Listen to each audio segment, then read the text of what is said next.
মোহাব্বতের জন্য ইহজগতে 7টা জিনিস লাগে। আমরা 4 কারণে ভালোবাসি। কোনো ব্যক্তিরে মোহাব্বত করি কি কারণে? 4 কারণে।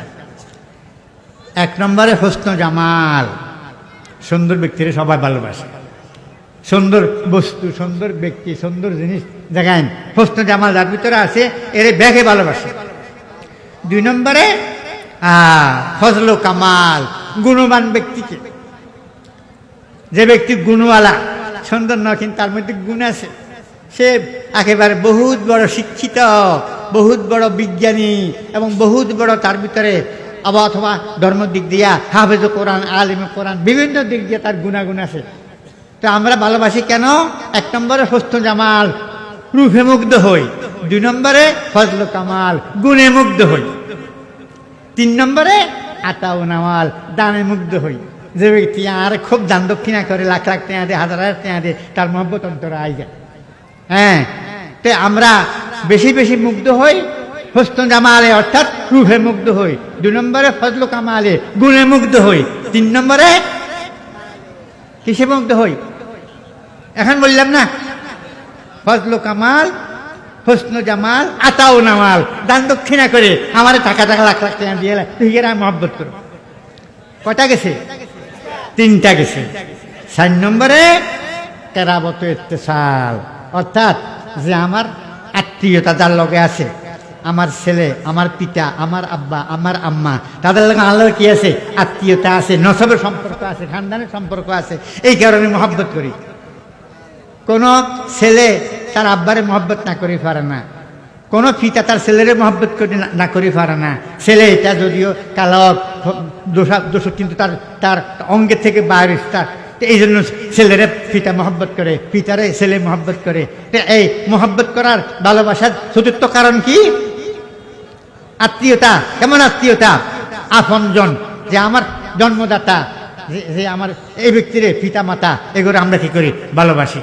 আলহামদুলিল্লাহ আলহামদুলিল্লাহ নাহমাদুহু ওয়া নাস্তাঈনুহু ওয়া নাস্তাগফিরুহু ওয়া নু'মিনু বিহি ওয়া নাতাওয়াক্কালু আলাইহি ওয়া নাউযু বিল্লাহি মিন শুরুরি আনফুসিনা ওয়া মিন সাইয়্যাতি আ'মালিনা মান ইয়াহদিহিল্লাহু ফালা মুযিল্লা লাহু ওয়া মান ইউযলিলহু ফালা হাদিয়া লাহু ونشهد أن لا إله إلا الله وحده لا شريك له ونشهد أن سيدنا ونبينا وحبيبنا وحبيب ربنا وشفيعنا ومولانا محمدا عبده ورسوله أرسله الله تعالى وأعلام الهدى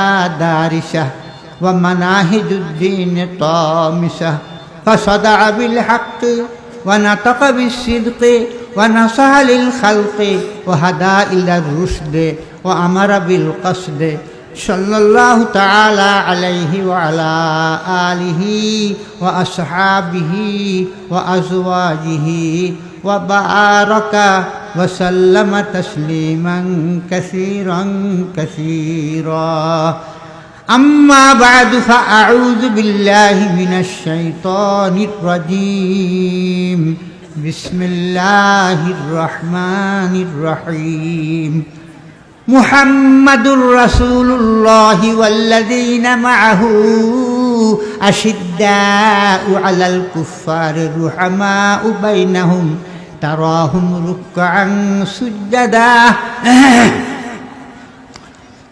إلى آخر الآية. وقال النبي صلى الله عليه وسلم لا يؤمن أحدكم حتى أكون أحب إليه من نفسه وولده ووالده وسائر الناس أجمعين. رواه أبو داود والنسائي وابن ماجه رحمهم الله تعالى. وقال الله تبارك وتعالى قل إن كنتم تحبون الله فاتبعوني يحببكم الله ويغفر لكم ذنوبكم والله غفور رحيم আল্লাহ পাক সুবহানাহু ওয়া তাআলার অগণিত শুকর আমরা প্রত্যেকে অন্তরের থেকে আদায় করি।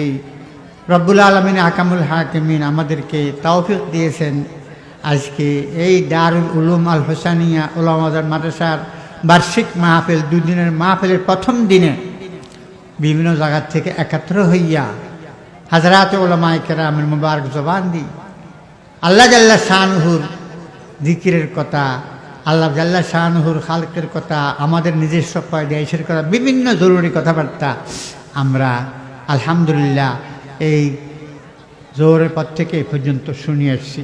ইনশাআল্লাহুল মুস্তাআন আগামী দিন ইনশাআল্লাহ তাআলা ফজরের পর থেকে আবারও আমাদের জরুরি বয়ানাত হাজারাত উলামায়ে কেরাম আছেন, ওনারা বয়ান করবেন ইনশাআল্লাহ তাআলা।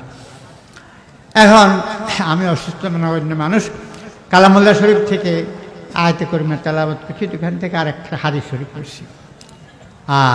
প্রথম কথা এই কথা প্রত্যেকে আমরা খেয়াল করি, আমাদের এই দুদিন ব্যাপী দারুল উলুম বাজার মাদ্রাসার বার্ষিক মাহফিল, এই মাহফিল লক্ষ লক্ষ টাকা খরচ করিয়া মুসলমান বাইদের থেকে আমরা কী জন্য একাত্র হয়েছি এখানে, প্রথম ঠিক করেন অন্তরে কথা এটা। আমরা কেন একাত্র হয়েছি এই দুদিন ব্যাপী এই দিনই মাহফিলের ভিতরে, সংক্ষেপে প্রত্যেকে অন্তরে কথা আনেন।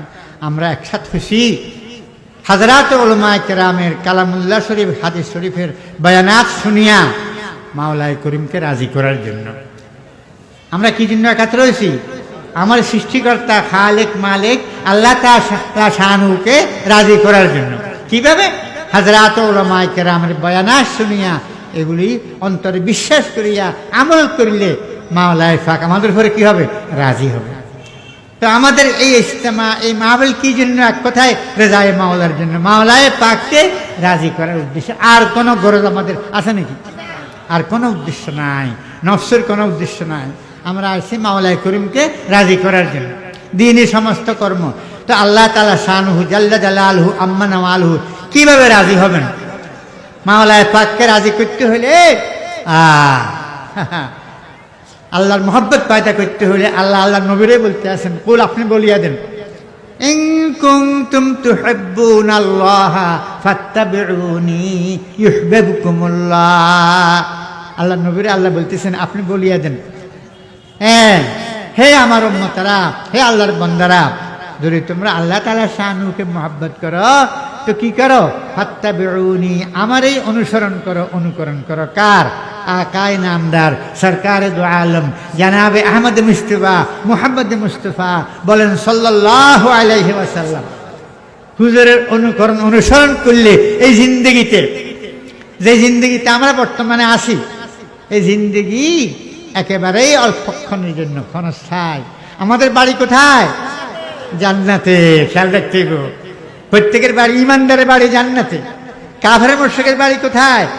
জাহান্নামে, দোজখে। আখিরাতে দুই জায়গায়, হ্যাঁ তৃতীয় জায়গা আর এটাও শেষ, জাহান্নামে চলে যাব। মোট মিলে দুই জায়গায়, জান্নাত আর জাহান্নাম। ইমানদার বান্দাদের বাড়ি কোথায়? জান্নাতে। খেয়াল দেখতে গো, আমাকে জিজ্ঞাসা করলে আপনার বাড়ি কোথায়? কসার সান্দিয়া। আপনার বাড়ি কোথায়? সোনাগাজী। আপনার বাড়ি কোথায়? নোয়াখালী। এটা মিথ্যা ন কথা, এটাও সত্য আছে, তবে অস্থায়ী বাড়ি, ক্ষণস্থায়ী বাড়ি। এটা কি? মুসাফিরখানা। यहाँ पर सब मुसाफिर हैं, वही आखिर ठिकाना है, कोई आगे रवाना है, कोई पीछे रवाना है। আমরা সবাই কি? মুসাফির, বিদেশে আইছি। বাড়ি আমাদের কোথায়? আমাদের সকলের আব্বাজির নাম কি? আদম আলাইহিস সালাম। ওনারা আল্লাহ কোথায় বানাইছিল? জান্নাতে বানাইছিলেন। তা আসল বাড়ি বাপের বাড়ি। বাপের বাড়ি কোথায়? জান্নাতে।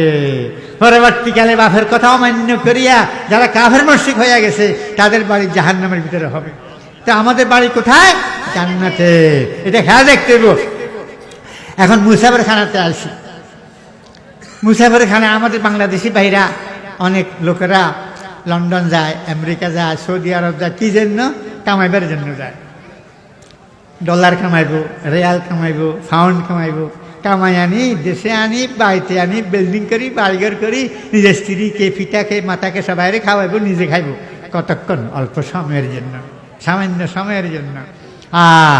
বাবারা, মুসাফির যখন বিদেশ যায় বাড়ি বলতে পারেনি। যে ব্যক্তি বাড়ি বলি যাতে হেতে তো কাপুরুষ, গেছে কামাইবার জন্য, নকামায় বাড়ি বলি এইদিকে তো ঘুরাফেরা করতেছে, কামাইতে হইব না। আল্লাহু আকবার। তো দুনিয়ার থেকে আমরা ডলার কামাই, রিয়াল কামাই, আমরা পাউন্ড কামাই, টিয়া কামাই, পয়সা কামাই, এগুলা কামাই। দুনিয়াতে আমরা জান্নাত থেকে আসি, কি কামাবো আমরা? এখানে কি কামাইতে আইছি? ইমান আমলের মাধ্যমে নেকি কামাইয়া। ইমান, প্রথম ইমান কামাইতে হইব, ইমান। তারপরে আমলের সালে নে কামল কামাইতে হইব, ইমানের সাথে নে কামল কামাইয়া আমরা মাওলায়ে পাকের দরবারে অল্পক্ষণ সময়ের জন্য, এই 60-70-100 বছর, কারো আব্বাজি নাই, কারো দাদাজি নাই, কারো ফিজা নাই। অনেক আছে এখানে, আপনারা দাদা আসেনি, দাদা নাই, অনেক আছে আব্বাও নাই। আমাদের পিতাও নাই, আমাদের পিতাও নাই, মাতাও নাই, দাদাও নাই, কেউ নাই, চলে গেছে। সেই পথে আমি আর আপনিও আছি, যাবার পথে আছি না আমরা সবাই, কতক্ষণ, অল্প সময়ের জন্য। তবে কিন্তু খেয়াল দেখতে হইব, মুসাফির হার কুজা বাসাদ ওতন রায়া দমি দারাদ, চুবুল বুলদার কফস বাসাদ চমন রায়া দমি দারাদ। খেয়াল রাখেন, একটা পাখি, দুয়েল, কোকিল, যে কোনো একটা পাখিরে জঙ্গলের থেকে শিকার করে ধরে আনছেন। তো আনি এই পাখিটা আমনে স্বর্ণের খাঁচাত রাখছেন, স্বর্ণের খাঁচাত। ময়না পাখিরে আনি স্বর্ণের খাঁচাত রাখছেন। এই স্বর্ণের খাঁচায় এই পাখিটা থাকতে রাজি হইব নি? সে কি করে, খালি মাথা বাইর করে, এখান দিয়ে বাইরে তো, এখান দিয়ে বাইরে তো, খালি ঠোঁট বাইর করে, মাথা বাইর করে, কীভাবে বাইর, কোথায় যাবো? জঙ্গলে গাছের আগে তার বাসা আছে। সেই বাসাটা কিন্তু গাছের পাতার বাসা, স্বর্ণের বাসা, খেরের বাসা, খেরকুড়ার বাসা। স্বর্ণের তো ন রুফারানো কিচ্ছু না, তামার বাসা, ন হীরা খেরকুড়া, কিন্তু সেটা তার আসল বাড়ি। সেখানে তার আব্বা আম্মা তার জন্ম দিয়েছে, গাছের আগা দিয়ে আন্ডা খাইছিল, আন্ডার থেকে বাচ্চা ইজা হয়েছে, তার বাড়ি হইটা। তো আসল বাড়ি যে বেলায়, এখন এখানে সে থাকতে রাজি আছে নি? রাজি নাই। তো আপনার আমার আসল বাড়ি কোথায়? জান্নাতে। যদি জান্নাতে বাড়ি থাকে, দুনিয়াতে আসছি আমরা কামাইবার জন্য, এখান থেকে কিছু কামাই রোজগার করি, কি ইমানের সাথে নেকামল কামাইয়া, ইমানের সাথে নেকামল কামাইয়া আমরা আমাদের আসল বাড়িঘর, বাবা আদম আলাইহিস সালাম, আমাদের আব্বাজি, ওনার যে বাড়ি জান্নাত, সেই জান্নাতে যাইয়া অনন্ত অসীমকালের জন্য, 1000 বছর নয়, 1,00,000 বছর নয়, 1 কোটি বছর নয়, কোটি কোটি বছর, অনন্তকালের জন্য মাওলায়ে পাক আমাদেরকে জান্নাতের বাড়িতে স্থান দিবেন। সেই জান্নাতের বাড়িতে যাওয়ার জন্য আমরা দুনিয়াতে আসি, এতে কোনো সন্দেহ আছে? এগুলো বিশ্বাস করেননি? কে কে বিশ্বাস করেন? চাই আলহামদুলিল্লাহ, আল্লাহ হাতগুলো কবুল করেন, আমরা বিশ্বাস করি, হাত নামান। আমরা এই জগতে আসছি কামাই রোজগার করার জন্য, ইমানের সাথে না কেবল। মাওলায়ে পাক আমাদের জন্য, আমাদের উদ্দেশ্য পুরা করার জন্য একটা আদর্শ দিছে। সে আদর্শটা কি? আমি যে কালামুল্লাহ তেলাওয়াত করছি, মাওলা ফরমাতে আছেন, মুহাম্মাদুর রাসূলুল্লাহ ওয়াল্লাযীনা মাআহু আশিদ্দাউ আলাল কুফফারি রুহামাউ বাইনাহুম তারাহুম রুকআন সুজ্জাদান ইয়াবতাগুনা ফাযলাম মিনাল্লাহি ওয়া রিজওয়ানা সীমাহুম ফি বুজুহিহিম মিন আসারিস সুজুদ যালিকা মাসালুহুম ফিত তাওরাতি ওয়া মাসালুহুম ফিল ইনজিল কাযারইন আখরাজা শাতআহু ফাআযারাহু ফাস্তাগলাযা ফাস্তাওয়া আলা সুকি ইউজিবুস সুরআ লিয়াগীযা বিহিমুল কুফফার ইলা আখিরিল আয়াত। এই আয়াতে কারিমার ভিতরে মাওলায়ে পাক ইরশাদ ফরমাতে আছেন, আল্লাহ তোমরা যে তোমাদের বাড়ি জান্নাতে যাইতে হলে কি করতে হইব? মুহাম্মাদুর রাসূলুল্লাহ, আল্লাহ তাআলা শানুহু মেহেরবানি করি ইহ জগতে পাঠাইছেন ইমামুল আম্বিয়া, সরকার দু আলম জনাব আহমদ মুস্তাফা মুহাম্মদ মুস্তাফা বলেন সাল্লাল্লাহু আলাইহি ওয়াসাল্লাম। বাবা আদম আলাইহিস সালামের পর থেকে, ঈসা আলাইহিস সালামের পর থেকে হাজারে হাজারে আম্বিয়ায়ে কেরাম, কোন কোন রাওয়ায়াতে 1,24,000 আম্বিয়ায়ে কেরাম আসছেন হুজুরের আগে, কিন্তু হুজুর আখেরি নবী। এই আমাদের জন্য আল্লাহ মেহেরবানি করি, ফজল করম করি, এই আখেরি নবী হিসাবে, আদর্শ হিসাবে আমাদেরকে পাঠাইছেন মুহাম্মাদুর রাসূলুল্লাহ সাল্লাল্লাহু। এই আয়াতের মধ্যে আল্লাহ বলতে আছেন, এ মুহাম্মদ বলেন সাল্লাল্লাহু আলাইহি ওয়াসাল্লাম, আল্লাহর পক্ষ হইতে রাসূল তোমাদের কাছে পাঠাইছি, এবং ওয়াল্লাযিনা মাহু তার সাথে তার খোলাফায়ে রাশেদিন 7 জন আছে, এনারে গো ইয়ার করো, তার উম্মতের ভিতরে যারা আহলুল্লাহ আল্লাহওয়ালা এরা সব তোমাদের জন্য কি আদর্শ হিসাবে মাওলায়ে পাক আমাদের জন্য হুজুরকে পাঠাইছে, মুহাম্মাদুর রাসূলুল্লাহ সাল্লাল্লাহু আলাইহি ওয়াসাল্লাম। আর হুজুরকে আল্লাহ পাক বলতেছেন, এই কথা বলিয়া দেন, ইন কুনতুম তুহিব্বুনাল্লাহ ফাত্তাবিউনি, যদি তোমরা মাওলায়ে পাকের ভালোবাসা মহব্বত করো, আল্লাহরে মহব্বত করো, সবচাইতে বেশি মহব্বত আরে করতে হইব আল্লাহ জাল্লা শানুকে, তারপরে মুহাম্মাদুর সাল্লাল্লাহু আলাইহি ওয়াসাল্লামকে মহব্বত করতে হইব। হুজুরে ফরমাতে আছেন, লা ইউমিনু আহাদুকুম, হাদিসে পাকের মধ্যে, হাত্তা আকুনা আহাব্বা ইলাইহি মিন নাফসিহি ওয়া ওয়ালাদিহি ওয়া ওয়ালিদিহি ওয়া সাইরিন নাস আজমাইন। তুমি মুমিন হবে না, ইমানদার হবে না, বেহেশতে যাওয়ার যোগ্য হবে না যে পর্যন্ত তুমি সবচাইতে বেশি মুহাব্বত না করো মখলুকাতের ভিতরে ইমামুল আম্বিয়া সরকারে দু আলম জানাবে আহমদ মুস্তাফা মুহাম্মদ মুস্তাফা বলেন সাল্লাল্লাহু আলাইহি ওয়াসাল্লাম। হুজুরে নিজেও একটা আল্লাহর পক্ষ হইতে ওহির মাধ্যমে ফরমাইছেন, লা ইউমিনু আহাদু, তুই ইমানদার হবে না কতক্ষণ, হাত্তা আকুনা আহাব্বা ইলাইহি, আমি হুজুর সাল্লাল্লাহু আলাইহি ওয়াসাল্লাম আপনার কাছে আমার কাছে সবচাইতে প্রিয় হইতে হইব। নিজের থেকেও হুজুর প্রিয়, আমার আব্বাজির থেকেও হুজুর আমার জন্য কি প্রিয়, আমার ছেলের থেকেও হুজুর আমার জন্য কি প্রিয়, আমার স্ত্রীর থেকেও হুজুর আমার জন্য কি প্রিয়। মিন নাফসিহি ওয়া ওয়ালাদিহি ওয়া ওয়ালিদিহি ওয়া সাইরিন নাস আজমাইন, এই বিশ্বজগতের সমস্ত মানব গোষ্ঠী থেকে আমরা যত মাশউক আছে সবচাইতে বেশি প্রিয় কে, মুহাম্মাদুর রাসূলুল্লাহ সাল্লাল্লাহু আলাইহি ওয়াসাল্লাম। আমাদের আমার সবচাইতে প্রিয় আল্লাহ তাআলা শানুহু, আল্লাহর পরে মখলুকাতের ভিতরে সবচাইতে প্রিয় কায়না আমদার সরকার দু আলম জানাবে আহমদ মুস্তাফা মুহাম্মদ মুস্তাফা বলেন সাল্লাল্লাহু আলাইহি ওয়াসাল্লাম। হুজুর যদি আমার কাছে সবচাইতে প্রিয় না হয় তাহলে আমি মুমিনই হব না, ইমানদারই হব না।